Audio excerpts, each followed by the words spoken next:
কি আশ্চর্যের ব্যাপার, নবী তারাবি পড়ে নাই। নবীর ওফাতের 4 বছর পরে তারাবি নামাজ বানাইলো, রোজা বানাইলো ওমরে।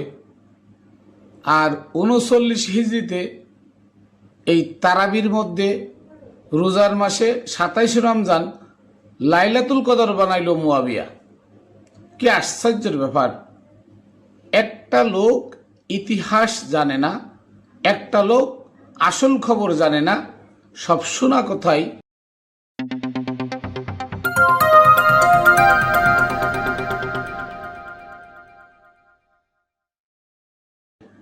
আমরা কি করি, মুল্লাদের পিছনে দৌড়াই। আসুন এই সম্পর্কে বিস্তারিত কথাগুলো বলি। লাইলাতুল কদর কবে? বিসমিল্লাহির রহমানির রহিম। আসসালাতু ওয়াসসালামু আলা সাইয়্যিদিল মুরসালিন ও আলিহি ওয়া আসহাবিহি আজমাইন। প্রিয় তরিকার বন্ধুরা, দেশে বাহিরে যারা যেখানে আছেন সকলকে জানাই আমি Mainul Kabir Khatune Jannat TV YouTube channel, Facebook page ও রামবেলের পক্ষ থেকে শুভেচ্ছা অভিনন্দন। বন্ধুরা, আমি সর্বপ্রথম আমার ভক্তিপূর্ণ সালাম কদমবুসি প্রেরণ করি পাক পাঞ্জাতনের পাক রওজায় পাক কদমে খাজা গরিবে নওয়াজ মঈনুদ্দিন চিশতি রহমতুল্লাহ আলাইয়ের পাক দরবারে, বড় পীর আব্দুল কাদের জিলানী রহমতুল্লাহ আলাইয়ের পাক দরবারে, বাবা শাহ আলী বগদাদী রহমতুল্লাহ আলাই সহ এই বাংলার যত অলিয়া উলিয়াগণ সাহিত্য আছেন ধরাধাম থেকে বিদায় নিয়ে, এবং যারা ধরাধামে আছেন সকলের পাক রওজায়, সকলের পাক কদমে, বিশেষ করে আমার দাদা হুজুর মোতালেব শাহ রহমতুল্লাহ আলাইয়ের পাক দরবারে, আমার গুরু মানিসান শাহ রহমতুল্লাহ আলাইয়ের পাক কদমে। প্রিয় বন্ধুরা, আপনারা জানেন সূরা কদর নাজিল হয়েছিল এই লাইলাতুল কদরের সাথে কোরআনের আরো 2টা সূরার 2টা আয়াতের সামঞ্জস্য। যে আয়াত 2টা বাদ দিয়ে শুধু একটা আয়াতের পালন করে এই রমজান মাস আসলে, মূলত তারাবির যে কাহিনীটা, এই তারাবি নামাজ আবিষ্কার করলো কি? করলো ওমরের 14 হিজরিতে। আমার নবীর ওফাতের পরে আবু বকর জোর করে ক্ষমতা নিয়ে খেলাফতের খলিফা হয়ে সে মসজিদও বানায় নাই, আজানের প্রচলন হয় নাই, নামাজের প্রচলন ছিল না। সে কি করেছে? সে নবীর রেখে যাওয়া মুহাম্মদ ইসলামকে ধ্বংস করে সে সেই খেলাফত নিয়ে বসে 3 বছর কাটাইল। এরপরে ওমর যখন নিল, ওমর নিয়ে সর্বপ্রথম আমার নবীর বিচারালয় যেটা ছিল খানকায় নববীকে মসজিদ বানাই। এরপর ওমর আজানের প্রচলন শুরু করে, এই আজান ওমরের বানানো। তারপরে প্রথম ওমর শুরু করে 3 ওয়াক্ত নামাজের তাগিদ দেয়, 3 ওয়াক্ত নামাজ মসজিদে এসে পড়তে হবে ইমামের পিছনে। তারপরে আরো 2 ওয়াক্ত বৃদ্ধি করে, মানুষ যাতে খারাপ কাজ না করতে পারে, ওমরের ধ্যান জ্ঞানে থাকে, এর লেগে। এখন এই তারাবি রোজাটাও ওমর শাহরুর রমজান, এই রমজান মাসে রোজা রাখতে হবে, এটা ওমরে বানাইছে। আমার নবী কোনো ইতিহাসে নাই, আমার নবী 5 ওয়াক্ত নামাজ পড়ছে কোনো ইতিহাসে নাই, কোনো ইতিহাসে নাই আমার নবী রোজা রাখছে। হস্ত শেষ বেলায় করে গেল। হজ মানে কি? এখানে তো সূরা বাকারার 125 নম্বর আয়াত আছে, ভাই জালনাল বাইতা মাসাবাতাল লিন্নাস ওয়া আমনা। আল্লাহ তো ডাইরেক্ট বলছেন সকল মানুষের পুনর্মিলন কেন্দ্র বানানো হয়েছে কাবাঘরকে, সকল মানুষের, শুধু মুসলমানদের জন্য না, হিন্দু বৌদ্ধ মুসলমান খ্রিস্টান যারা আছে সকলের জন্য পুনর্মিলন কেন্দ্র বানানো হয়েছে কাবাঘরকে। তা নবী হজ করতে যাইতে পারে, যে দুটা মিলনের জন্য আল্লাহ যাইতে বলছে। তাহলে সেই উমরে বানাইলো তারাবি, আর লাইলাতুল কদরটারে নিয়ে তারাবির মধ্যে সেট করা দেওয়া হয়েছে যে রমজান মাসে তারাবি পড়ে লাইলাতুল কদর রমজান মাসে পাওয়া যাবে। ফাইলেন কোথায়? অথচ লাইলাতুল কদরের সাথে সামঞ্জস্য আরো 2টা আয়াত আছে, সূরা আযাবের 56 নম্বর আয়াত এবং সূরা মরিয়মের 33 নম্বর আয়াত। কিরাম? আল্লাহ বলতেছেন ইন্না আনজালনাহু ফি লাইলাতুল কদর। নিশ্চয়ই আমরা, আনসাল না মানে আমরা, নাজেল করেছি মানে বানিয়েছি, ফিহি এই দুনিয়ার মধ্যে, লাইলাতুল কদর একটা সম্মানিত রাত্রি, পবিত্র রাত্রি। তার মানে আল্লাহ একা নয়, আল্লাহর সঙ্গে আমার নবী আছেন, পাকপান জাতন আছেন। তাই বলছেন আল্লাহ, ইন্না নিশ্চয়ই আমরা, আনসাল না অবতীর্ণ করেছি, বানিয়ে দিয়েছি, হু এই দুনিয়ায়, লাইলাতুল কদর, লাইলাতুল মানে রাত্রি, কদর মানে সম্মানিত। তার মানে আমরা দুনিয়ায় সম্মানিত একটা রাত্রি বানিয়ে দিয়েছি। লাইলাতুল কদরি খয়রুম মিন আল ফিশার, এই লাইলাতুল কদর এটা খয়রুন মানে উত্তম, মিন আল ফিশার, মিন মানে থেকে, আলফুন মানে 1000, শাহরুন মানে মাস। তার মানে এই লাইলাতুল কদর 1000 মাসের থেকে উত্তম। তাহলে এই লাইলাতুল কদরটা কোত্থেকে আইলো, কে আবিষ্কার করলো? ইয়া আইয়ুহাল্লাযিনা আমানু সাল্লু আলাইহি ওয়া সাল্লিমু তাসলিমা, যে এই লাইলাতুল কদরে আমার আল্লাহ বলছেন আমি ফেরেশতাদেরকে নিয়ে আমার নবীর উপরে দুরূদ পড়ি। ইয়া আইয়ুহাল্লাযিনা আমানু, এ আমানুগণ তোমরাও আমার নবীর উপরে দুরূদ পড়ো। এখানে কিন্তু আমানুগণকে বলছে, এখানে নাজ বলে নাই, সাধারণ মানুষকে বলে নাই, কারণ আল্লাহ জানেন সাধারণ মানুষ তার নবীর গুণ কীর্তন করবে না। এখানে আমানুগণ বলছে, আমানুগণ হচ্ছে তারা যারা আল্লাহর ভালোবাসায়, আল্লাহর হৃদায়ত পেয়ে, আল্লাহর পক্ষ থেকে হৃদায়ত পেয়ে একজন কামেল গুরুর কাছে গিয়ে আত্মসমর্পণ করে, ওই ব্যক্তি হলো আমানু। এই আমানুর ছাড়া আমার নবীর উপরে গুণ কীর্তন করবে না। তাই তো মোল্লারা আজকে কি বলে, নবীর গুণ কীর্তন করা বেদাত, নবীর মাজার জিয়ারত করা বেদাত, মক্কায় হজ করে মদিনায় যাওয়া বেদাত, শিরিক। কেন বলে? ওরা আমানু না তাই বলে। যদি ওরা আমানু হতো তাহলে আল্লাহ বলতেছেন যে হে আমানুগণ, আমি ফেরেশতা নিয়ে আমার নবীর উপরে দুরূদ পড়ি, তোমরাও দুরূদ পড়ো। তা আল্লাহ তো বলে নাই কোথাও আমি নামাজ পড়ি তোমরা নামাজ পড়ো, আমি রোজা রাখি ফেরেশতাদের নিয়ে তোমরা রোজা রাখো, আমি কুরবানি করি ফেরেশতাদের নিয়ে তোমরা কুরবানি করো, কোথাও বলছে? বলে নাই। অথচ এখানে বলছে যে ফেরেশতাদেরকে নিয়ে আমি আমার নবীর উপরে দুরূদ পড়ি, তোমরাও পড়ো। কোন দিন? ইন্না আনজালনাহু ফি লাইলাতুল কদর, যেদিন আমি যে রাত্রিটাকে আমি কি করেছি, সম্মানিত রাত্রি হিসেবে বানিয়েছি, ওই রাত্রি। সে রাত কবে? সূরা মরিয়মের 33 নম্বর আয়াত আসেন, ওয়াসসালামু আলাইয়া ইয়াউমা ওয়ালিদতু। কারণ কোরআন কার বাণী? এখানে এই আয়াত দ্বারা প্রমাণ কোরআন কার বাণী? কোরআন আমার নবীর বাণী। সূরা হাক্কা 40 নম্বর আয়াত, ইন্নাহু লাকাউলু রাসূলিন কারীম, নিশ্চয়ই কোরআন সম্মানিত রাসূলের বাণী। সূরা তাকবীর 19 নম্বর আয়াত, ইন্নাহু লাকাউলু রাসূলিন কারীম, নিশ্চয়ই কোরআন সম্মানিত রাসূলের বাণী। তাহলে কোরআন যদি রসুলের বাণী হয়, তাহলে সূরা মারিয়ামের 33 নম্বর আয়াতে ডাইরেক্ট আমার নবী বলতেছেন ওয়াসসালামু, এখানে আদেশ করা হচ্ছে ওয়াসসালামু, তোমরা সালাত সালাম পড়ো, দুরূদ পড়ো, মিলাদ পড়ো, আলাইয়া আমার উপরে, ইয়াউমা বুলিদতু যেদিন আমার জন্ম হয়েছিল। তার মানে লাইলাতুল কদর, এই লাইলাতুল কদর সূরার কদরের সাথে সূরা মারিয়ামের 33 নম্বর আয়াত এবং সূরা আহজাবের 56 নম্বর আয়াত একদম লাগানো, ওতপ্রোতভাবে লাগানো। কেন? এই লাইলাতুল কদরটা হচ্ছে আমার নবীর আগমন রাত্রি। এই রাত্রি থেকে সম্মানিত রাত্রি দুনিয়াতে আর নাই। আজকে যদি বলি যে ডক্টর মোহাম্মদ ইউনূস যদি ওই রংপুরের একদম গ্রামের মধ্যে একজন রিকশাওয়ালার বাড়িতে যায়, ওখানে গিয়ে যদি রাত্রি যাপন করে, তাহলে ওই রিকশাওয়ালার জীবনে সব থেকে সম্মানিত রাত্রি হবে এটা।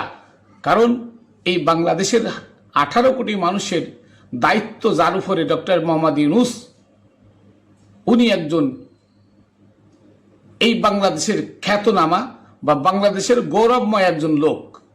তো উনি যদি একজন রিকশাওয়ালার বাড়ি গিয়ে রাত্রি যাপন করে, ওই রিকশাওয়ালার জীবনে এত বড় সম্মানিত রাত্রি আর নাই। তাহলে কুল কায়নাতের বাদশা যিনি, যাকে সৃষ্টি না করলে নবী পূর্বের নবী রসুল অলি আউলিয়া, হ্যাঁ, এই আসমান জমিন কিছু সৃষ্টি হতো না। যিনি না আসলে আমরাও আসতাম না। তাহলে সেই নবীর, সেই সম্মানিত ব্যক্তির যে রাত্রি আগমন হলো, ওই রাত্রির থেকে সম্মানিত রাত্রি সারা দুনিয়ায় আর একটাও কি আছে? আমরা হতভাগা। ওই রাত্রির কথা শুনলে, যেদিন আমার নবী আসছে, আমরা যখন বলি যে 12 রবিউল আউয়াল আসছে, এই 12 রবিউল আউয়াল আমার নবীর আবির্ভাব দিবস, আসো আমরা আমার নবীর আবির্ভাব দিবসে কি করি, তার উপরে সালাত সালাম প্রেরণ করি, তখন ওই মুনাফিকের গোষ্ঠীর গায়ে আগুন লেগে যায়। তারা কি করে? তারা লাফাইতে থাকে আর কয় বেদাত বেদাত, শিরিক শিরিক, হারাম। এই জন্য আল্লাহ বলছেন, ইয়া আইয়ুহাল্লাযিনা আমানু সাল্লু আলাইহি ওয়া সাল্লিমু তাসলিমা, হে আমানুগণ, তোমরাই আমার নবীর উপরে দুরূদ পড়ো। কেন? কারণ সাধারণ মানুষ ক্ষতিগ্রস্ত, তারা নবীর নাম শুনলে তাদের গাত্রদাহ হবে। তাই মোল্লা মুন্সি সব সাধারণ মানুষ যতই টাইটেল করুক আর যতই সার্টিফিকেট আনুক, একটাও সাধারণ মানুষ ছাড়া আমানু না, সবই সাধারণ মানুষ। তাই আল্লাহ বলছেন, ওয়াল আসরি ইন্নাল ইনসানা লাফি খুসর, সকল মানুষ বিপদগ্রস্ত, সকল মানুষ ক্ষতিগ্রস্ত, সকল মানুষ বিপদে আছে, ইল্লাল্লাযিনা আমানু, শুধু ওই সমস্ত মানুষ যারা আমানু, যারা কামেল গুরুর কাছে গিয়ে, আধ্যাত্মিক কোন গুরুর কাছে গিয়ে নিজের আমিত্বকে বিসর্জন দিয়ে গুরুর আনুগত্যকে স্বীকার করে নিল, তারা আমানু ছাড়া আমার নবীর এই আবির্ভাব দিবস এবং রাত্রিকে সম্মানিত আর কেউ মনে করে না। তাই তারা কি করছে? রোজার মাসের মধ্যে লাইলাতুল কদর বানিয়েছে। আর এই লাইলাতুল কদরের কাহিনীটা কি জানেন? এই লাইলাতুল কদর ওমর থেকে মুয়াবিয়া 39 হিজরি পর্যন্ত ছিল না। উসমানের আমলে লাইলাতুল কদর ছিল না, মাওলা আলীর সময় তো ছিলই না, ইমাম হাসানের সময়ও ছিল না। এটা বানালো কে? এটা বানাইছে মুয়াবিয়া 39 হিজরিতে। কিভাবে? 39 হিজরিতে রমজান মাস কুফার খানকায় সেই শেরে খুদা মাওলা আলী আলাইহিস সালামের পিছন থেকে আব্দুর রহমান ইবনে মুলজুম তলোয়ার দিয়ে আঘাত করে মাথায়, আর তার মাথা ফেটে যায়। 19 রমজান আঘাত করে, উনি 20 রমজান ছিলেন, 21 রমজান শাহাদাত বরণ করেন। আর 21 রমজান শাহাদাত বরণ করার পরে মুয়াবিয়ার গুপ্তচর এই খবর, এই আনন্দের খবর আর কি, মুয়াবিয়ার জন্য এটা আনন্দের খবর, আর মাওলা আলীর যারা প্রেমিক ছিল তাদের জন্য এটা দুঃখের খবর। সেই মুয়াবিয়া কি করলো? মুয়াবিয়ার গুপ্তচর এখান থেকে খবরটা নিয়ে 27 রমজান সিরিয়ার দামেস্কের রাজধানী দামেস্কে, সেখানে গিয়ে মুয়াবিয়াকে সংবাদটা দেয়। দেওয়ার পরে মুয়াবিয়া কি করে? তার সকল ভক্তবৃন্দদেরকে বলে দেয় যে বাজারে যত মিষ্টি আছে, যত মদ আছে, যত মেয়ে আছে, এদেরকে নিয়ে মসজিদে ঢুকাও, সব মসজিদে ঢুকাও। ঢুকায় কি করো? সারা রাত তোমরা মদ খাও, মিষ্টি খাও, আনন্দ ফুর্তি করো। সারা রাত তারা এই আনন্দ ফুর্তি করলো। পরের দিন সকালবেলায় মুয়াবিয়ার দরবারে সকলে আসলো তখন বলল যে এইটাই হচ্ছে আমাদের জন্য একটা সম্মানিত রাত্রি, লাইলাতুল কদর। কদর আরবিতে বলে লাইলাতুল কদর। কেন? যে আমার শত্রু, তাকে মারার জন্য আব্দুর রহমানের মলজুমকে আমি টাকা দিয়েছিলাম 1000 স্বর্ণ মুদ্রা, এবং তার ওইখানে থাকা খাওয়ার খরচ। তো সেই আব্দুর রহমানের মলজুমের হাতে আমার দুশ্মন সিপ্পিনের যুদ্ধ যার সাথে করেছিলাম তাকে হত্যা করে আমি আনন্দিত হয়েছি। বদরের যুদ্ধে আমার বংশের 35 জন লোককে হত্যা করেছিল আলী। সেদিন থেকে আমাদের প্রতিজ্ঞা ছিল, আলীকে হত্যা করা না পর্যন্ত আমরা শান্তি পাব না।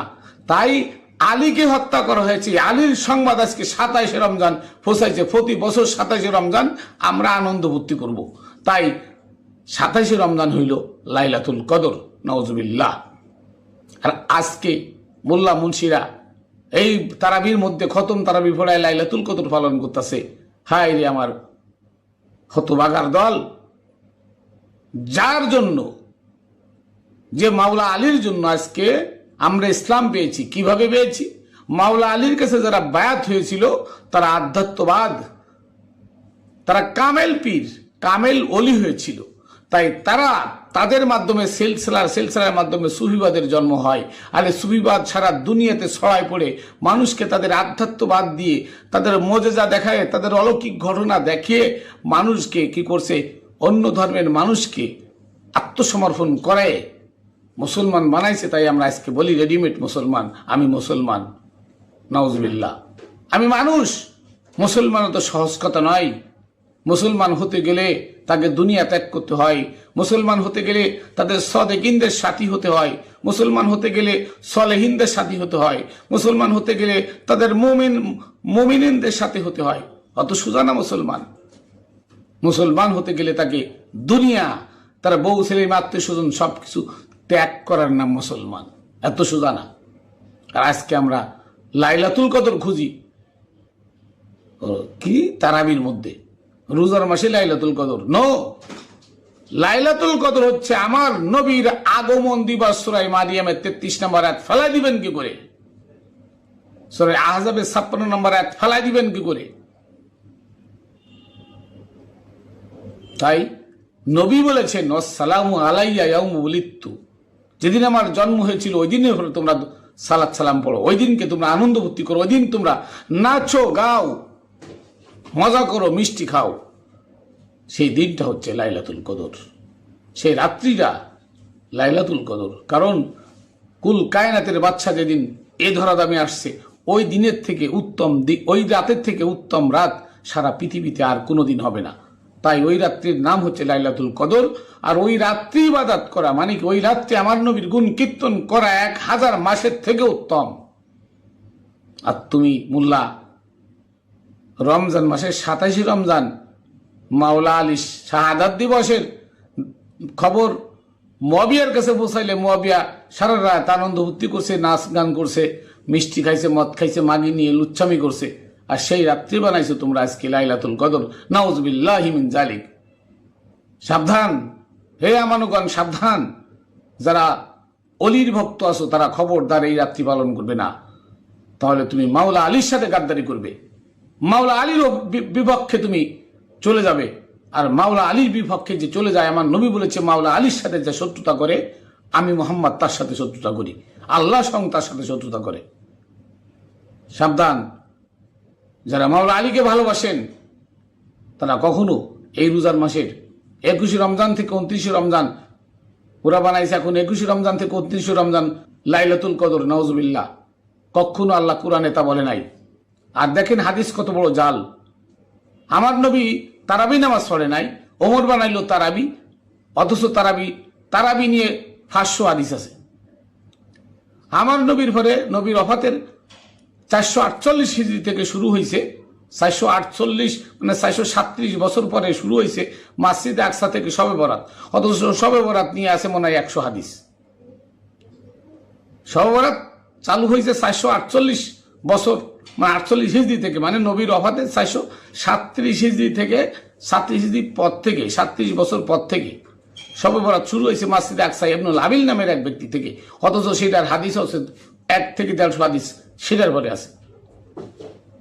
39 হিজরিতে এই লাইলাতুল কদর বানাইলো মুয়াবিয়া, অথচ এই লাইলাতুল কদর নিয়েও অন্তত 1-150 হাদিস আছে। কোথায় যাবেন বলেন? বানাইলো কারা? এটা বানাইলো কারা? নবী তো লাইলাতুল কদরের কথা বলে নাই, তাহলে বানাইলো কারা? কোন ইতিহাসে আছে দেখেন তো লাইলাতুল কদর আছে? রোজা নবী রাখছে? কোথাও নাই। অথচ আজকে আমরা বানাইছি কি, রোজার মাসে লাইলাতুল কদর 21 রমজান থেকে 29 রমজান লাইলাতুল কদরের ফতোয়া দিল। যারাই ফতোয়া দিয়েছে, যারাই লাইলাতুল কদর আবিষ্কার করেছে, সেই আবু হানিফা, সেই মালিক, শাফি, হাম্বলি, তারাই বলেছে যে আমাদের ইমাম মাযহাব যদি আমরা মানতাম, আর যদি আমরা বায়াত না হয়ে আল্লাহর ওলির কাছে বায়াত না হয়ে মারা যাইতাম, তাহলে আমরা খোদার কসম আমরা কুফুরিতে মারা যেতাম। আজকে তাদের বানানো লাইলাতুল কদর, লাইলাতুল বরাত, হ্যাঁ, এই যাহা কিছু আজকে তাদের বানানো, এইটা নিয়ে আজকে সমাজ চলছে ইসলাম কয় এটা খাঁটি ইসলাম, নাউজুবিল্লাহ। এটার মধ্যে ইসলাম নাই, এটার মধ্যে ওহাবিবাদ, এটার মধ্যে ইবনে তাইমিয়ার মতবাদ, এটার মধ্যে সম্পূর্ণ এজিদি মতবাদ। আসুন এটা থেকে বেরিয়ে আসি। সত্য সুপথ আমরা কোরআন থেকে খুঁজি, যেহেতু কোরআন একটা গাইডলাইন। অথচ একটা মোল্লা মুন্সি কোরআন মানে না। যদি মানতো তাহলে কাবা ঘরকে বেষ্টন করে রেখে সেখানে অন্য ধর্মের মানুষ যেতে দিত না, অন্য ধর্মের মানুষ যাওয়া থেকে আটকাইতো না। তারা কি করছে? কাবা ঘরকে বেষ্টন করে রেখে অন্য ধর্মের মানুষ যাইতে দিনি। অথচ কোরআনে বলছে ওয়াই জালনাল বাইতা মাসাবাতাল লিন্নাস ও আমনা, যাবি কাবাকে সমগ্র দুনিয়ার মানুষের জন্য, ওখানে নাস আছে, মানুষের জন্য আমি মিলন কেন্দ্র এবং নিরাপদ স্থান বানিয়ে দিয়েছি। তাহলে সমগ্র দুনিয়ার মানুষ কাবা ঘরে যাবে। অথচ আজকে সৌদি আনরা, এই মোল্লারা কি করছে? কাবা ঘরকে বেষ্টন করে রেখে আজান দিয়ে ফার্স্ট সেখানে নামাজ পড়ে, সেখানে কোনো বিধর্মীর জায়গা নাই। বিধর্মী গেলে তাদেরকে ফাঁসি দিয়ে মেরে ফেলে। তাহলে তোমরা কোরআন মানো না। আজকে আমাদের কপালে দুঃখ কেন? আজকে এভাবে কোরআন মানে না, তাই আজকে মাজার ভাঙছে। যে আল্লাহর ওলিরা দেশে ইসলাম আনছে, সেই আল্লাহর ওলিদের মাজার ভেঙ্গে 200-300 কোরআন শরীফ পোড়ায় দিল, ভালো ভালো বইগুলো পোড়ায় দিল। অথচ এর একটা বইও কোরআনের বাহিরে নয়। প্রত্যেকটা বই কোরআন সম্মত এবং কোরআনের পথ, কোরআনের মত, কোরআনের দেখানো গাইডলাইন দিয়ে বইগুলো লেখা। আপনি পড়ে দেখেন বইগুলো। অথচ বইগুলো জ্বালাই দিল। আজকে তার কোনো প্রতিবাদ নাই। আর ভারতে একটা কোরআন শরীফ পড়লে সারা মোল্লাকে গায়ে জ্বালা উঠে যায়। কি কোরআন শরীফ পড়লো কেন? ভারত তুই জবাব দে, মোদি তুই জবাব দে। এখন মোল্লারা ঘুরাইলো কেন? মোল্লারা জবাব দে। এটাই হচ্ছে আমাদের ইসলাম। ধর্ম বেঁচে খাওয়ার জন্য মোল্লাদের যাহা কিছু করার দরকার তাই করবে। আজকে দেখলাম এক মোল্লা, হে কয় খাজা বুয়া, খাজা বুয়া, গরিবে নওয়াজ বুয়া, নাউজুবিল্লাহ। আরে খাজা মাটির মূর্তিকে কথা বলায় 96,000 হিন্দু একদিনে মুসলমান বানাইছে। তুই বেটা কয়টা হিন্দু মুসলমান বানাইছিস? বুয়া তুই না খাজা? এই ভারতবর্ষে 3 কোটি মানুষ ছিল, 1,15,00,000 মানুষ। খাজা মঈনুদ্দিন চিশতি কি করেছেন? বায়াত করাইছেন 1,15,00,000। তুই বেটা কয়টা করাইছিস? তুই খাজারে বুয়া গস। তোদের ধ্বংস অনিবার্য। শাহজালাল বাবা সিলহট, ওই যে সিলহট মানে পাথর, তুই সরে যা। আজও যায় দেখেন সে পাথর সেখানে দাঁড়ায় আছে। জায়নামাজ ফেলায় সুরমা নদী পার হয়ে গেছে। ওরে মোল্লা তুই কয়বার জায়নামাজ ফেলায় সুরমা নদী পার হয়েছিস? দেখা তুই কার কথা কাস? কোথায় শেখ সাদি আর শালা তুই কোথায় ছাগলের লেদি? তোদের মতো বদমায়েশরা ধর্ম ব্যবসা করে, বলৎকারী করে, দর্শন করে এই সমাজটাকে ধ্বংস করছিস তোরা। ঘরে ঘরে দ্বন্দ্ব তোরা লাগাইছস। আল্লাহর ওলিরা ইসলাম আনছে, শান্তি আনছে, শান্তি আনছে। মানুষের নৈতিক চরিত্র ভালো ছিল, নৈতিক চরিত্রের অবক্ষয় তোরা ঘটাইছস।